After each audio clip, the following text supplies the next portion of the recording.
Hello guys, तो स्वागत है फिर से एक नई वीडियो में। हम हो या आप हो, किसी ना किसी माध्यम से हम डिजिटलाइजेशन में जुड़े हुए हैं। और डिजिटलाइजेशन का सबसे अहम हिस्सा है स्टोरेज डिवाइस या मेमोरी।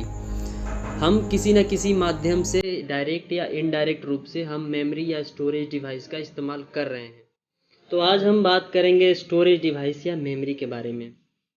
एक तरफ हमारे पास 50 से 55 साल पुराना टेक्नोलॉजी है, तो एक हमारे पास नई टेक्नोलॉजी है। तो समझेंगे हम पुराने टेक्नोलॉजी के बारे में और नए टेक्नोलॉजी के बारे में। तो पुराने टेक्नोलॉजी पे बेस्ड है हार्ड डिस्क ड्राइव हमारा, और नए टेक्नोलॉजी पे बेस्ड है सॉलिड स्टेट ड्राइव। तो बात कर लेते हैं हार्ड डिस्क ड्राइव के बारे में, जो कि 50 से 55 साल पुराना टेक्नोलॉजी बेस्ड है। तो इसमें जो मुख्य कंपोनेंट हैं उसके बारे में बात करते हैं। जो इसमें मुख्य कंपोनेंट है, एक प्लोटर है जो कि डिस्क जैसा होता है, गोल, उसको डिस्क ही बोलते हैं हम। जैसे आपने देखा होगा कि हमारे घर में पहले सीडी या डीवीडी होता, उसमें एक डिस्क लगाते थे हम, जिसके मदद से कोई ऑडियो वीडियो हम देख पाते थे हम। तो ये हमारा उसी प्रकार का कुछ डिस्क होता है, जो कि एल्युमिनियम, ग्लास और सेरेमिक मेटल से मिलके बनता है। और इसका जो मेन पार्ट होता है यही होता है, और इसी में हमारा जो डाटा होता है जाके स्टोर होता है। इसमें अगला जो कंपोनेंट होता है वो होता है, इसको स्पिंडल या मोटर कहते हैं। वो क्या करता है, प्लोटर को घुमाता है, बहुत फास्टली घुमाता है वो। उसका आरपीएम लगभग 5400 से लेकर 10,000 के बीच होता है। तो आप उससे अनुमान लगा सकते हैं कितना फास्ट मूव करता है। और उसमें अगला, उसके आगे जो होता है पार्ट्स होता है एक हेड, जो कि प्लोटर पे रीड एंड राइट का काम करता है। प्लोटर में ही डाटा को स्टोर किया जाता है। जो डिस्क होता है उसी में जो है डाटा को स्टोर किया जाता है हेड के द्वारा। अब बात कर लेते हैं इसके एडवांटेज के बारे में। तो एडवांटेज ये होता है कि जो एसएसडी होता है, सॉलिड स्टेट ड्राइव जो होता है, ये काफ़ी महंगा होता है। इसके अपेक्षा ये काफ़ी सस्ता होता है। जैसे आप यदि सॉलिड स्टेट ड्राइव अगर एक टीबी का लेते हैं तो करीब मार्केट में 5 से 6 हज़ार के आसपास इस टाइम के हिसाब से आपको मिलेगा। लेकिन यही आप हार्ड डिस्क ड्राइव लेते हो तो ये 2,500 से 3,000 के आसपास 1 टीबी हो जाएगा। दूसरा, इसका एडवांटेज ये है कि अगर आपको बहुत ज़्यादा स्टोरेज की ज़रूरत है, बहुत ज़्यादा डाटा स्टोर करना है, तो आप हार्ड डिस्क ड्राइव ले सकते हैं, क्योंकि ये सस्ता पड़ता है। तीसरा, यदि आपका हार्ड डिस्क ड्राइव कहीं से गिर गया, टूट गया या जल गया है सिस्टम पीसी आपका, तो उस कंडीशन में इसका डाटा जो है बैकअप आसानी से किया जा सकता है। अब डिसएडवांटेज के बारे में बात कर लेते हैं। जैसे जैसे ये हार्ड डिस्क पुराना होता जाएगा, इसका परफॉर्मेंस गिरता चला जाएगा, क्योंकि इसमें बहुत ज़्यादा मैकेनिकल पार्ट्स यूज होते हैं। जैसे मोटर, बहुत सारे चीज़ें जो मैकेनिकल होते हैं, समय के साथ पुराने होते चले जाएंगे, उनकी स्पीडें कम हो जाएंगी। तो ये स्पीड कम होने की वजह से इसका परफॉर्मेंस गिर जाएगा। इसका हार्ड डिस्क का रीड एंड राइट करने का स्पीड कम हो जाएगा। मैकेनिकल पार्ट्स बहुत ज़्यादा होने की वजह से इसमें पावर की बहुत ज़्यादा ज़रूरत होती है, इसलिए ये पावर बहुत ज़्यादा कंज्यूम करता है। यदि ये कभी हाथ से फिसल के गिर जाए तो ये, इसमें इतने सेंसिटिव पार्ट्स लगे होते हैं कि वो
लार्ज स्टोरेज नहीं मिल पाता है, अभी उतना इसको डेवलप नहीं किया गया। हो सकता है आगे फ्यूचर में इसको उस तरह डेवलप किया जाए। एडवांटेज की बात कर ले तो इसमें जो स्पीड मिलता है वो HDD के अपेक्षा 10 टाइम अधिक मिलता है। ये कभी हाथ से फिसल के गिर भी जाए तो ये बहुत कम चांस होता है कि कुछ इसमें डैमेज हो। ये काफ़ी लाइट वेटेड होता है, बहुत कम स्पेस लेता है, इसमें पावर का कंज्यूम बहुत कम होता है, ये काफ़ी लॉन्ग लाइफ होता है। यदि आप कोई स्टोरेज डिवाइस परचेज करना चाहते हैं या कोई हार्ड डिस्क या SSD परचेज करना चाहते हैं तो दोनों का कंपैरिजन आपके सामने है। आप अपने हिसाब से, अपने यूज़ के हिसाब से आप परचेज कर सकते हैं। यदि कोई क्वेरी हो इस वीडियो के रिगार्डिंग तो प्लीज़ हमें कमेंट करें और शेयर करें, सब्सक्राइब करें और बेल आइकन का बटन दबा दें ताकि जो भी हमारा नया वीडियो हो वो आपके पास सबसे पहले मिल सके। तो थैंक यू फॉर वॉचिंग।